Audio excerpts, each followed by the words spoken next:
பிரவீன், கடந்த ஆண்டு ஜூன் மாதம் 14ஆம் தேதி கைது செய்யப்பட்ட செந்தில் பாலாஜிக்கு அமலாக்கத்துறை ஜாமீன் வழங்குவதற்கு தொடர்ந்து எதிர்ப்பு தெரிவித்து வந்த சூழ்நிலையில் உச்சநீதிமன்றத்தில் இன்று ஜாமீன் மனு மீதான இறுதிக்கட்ட வாதங்கள் நடைபெற்றது. இந்த வாதத்தின் போது செந்தில் பாலாஜி தரப்பில் 3 மிக முக்கியமான அம்சங்கள் எடுத்து வைக்கப்பட்டன. கைது செய்யப்பட்டுள்ள செந்தில் பாலாஜி மீதான குற்றச்சாட்டுக்கான முழுமையான ஆதாரங்களை அமலாக்கத்துறை இதுவரை சமர்ப்பிக்கவில்லை என்றும், அரசியல் உள்நோக்கத்தோடு இந்த வழக்கு பதிவு செய்யப்பட்டிருக்கிறது என்றும் தெரிவிக்கப்பட்டது. இரண்டாவது, அவர் முன்னாள் அமைச்சர், பலமுறை சட்டமன்ற உறுப்பினராக இருந்தவர். அவர் தப்பிச் செல்வதற்கானவோ அல்லது இந்த வழக்கு விசாரணைக்கு ஆஜராகாமல் இருப்பதற்கான காரணமோ எந்த விதமான காரணத்தையும் அமலாக்கத்துறையால் இதுவரை கூற முடியவில்லை என்று கூறப்பட்டது. மூன்றாவது, அவர் இதய நோய் அறுவை சிகிச்சை கைது செய்யப்பட்ட நாளிலிருந்து ஒரு வார காலத்திற்கு அவருக்கு பைபாஸ் சர்ஜரி செய்யப்பட்டது. உடல்நலக் குறைவால் அவர் பல்வேறு விதமான அவதிகளை அடைந்து வரக்கூடிய சூழ்நிலையில் சிறையிலேயே சிகிச்சையை தொடருமாறு தொடர்ந்து அமலாக்கத்துறை தரப்பில் வைக்கப்பட்ட வாதங்களின் மூலமாக அவர் தொடர்ந்து சிறையில் இருக்கிறார் என்றும் கூறப்பட்டது.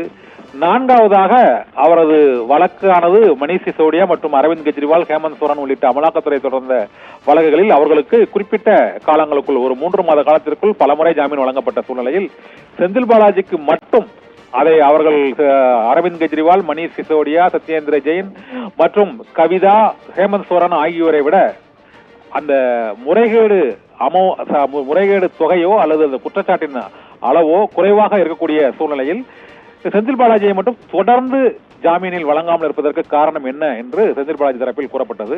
இதற்கு அமலாக்கத்துறை தரப்பில் வாதிட்ட போது தமிழக அரசு அவர் முன்னாள் அமைச்சர் என்பதாலும் தற்போது ஆளும் கட்சியின் ஆதரவாளர், அவர் சட்டமன்ற உறுப்பினராக இருப்பதாலும் அவருக்கு தொடர்ந்து அரசு உதவி செய்து வருகிறது என்றும், சாட்சியங்களை நிரூபிப்பதற்கு கூடுதல் கால அவகாசம் தேவைப்படுவதால் தான் இந்த வழக்கில் குற்றச்சாட்டுகள் நிரூபிக்கப்படாமல் சிறிது கால அவகாசம் கோரப்பட்டது அமலாக்கத்துறையால் என்றும் அமலாக்கத்துறை தரப்பில் வாதிடப்பட்டது. இருதரப்பு வாதங்களையும் கட்ட உச்சநீதிமன்றம் செந்தில் பாலாஜிக்கு ஜாமீன் வழங்கலாமா கூடாதா, அல்லது வழங்கப்படுமா, விடுவிக்கப்படுவாரா, அல்லது மீண்டும் அவர் சிறையில் அடைக்கப்படுவாரா என்பது தொடர்பான இறுதிக்கட்ட வாதம் உச்சநீதிமன்றத்தில் நிறைவடைந்து இருக்கிறது.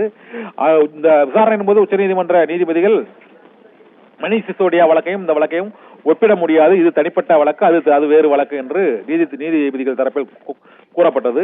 இதனால் செந்தில் பாலாஜிக்கு உச்சநீதிமன்றம் ஜாமீன் அளிக்குமா அளிக்காதா என்பது தொடர்பான தீர்ப்பை ஒத்தி வைத்திருக்கிறது. இந்த தீர்ப்பு நாளை வழங்கப்படலாம், நாளை மறுதினம் வழங்கப்படலாம், அல்லது அடுத்த வாரம் வழங்கப்படலாம். ஜாமீன் உண்டு இல்லை என ஒற்றை வரியில் தீர்ப்பு வழங்கப்படும் என எதிர்பார்க்கப்படுகிறது.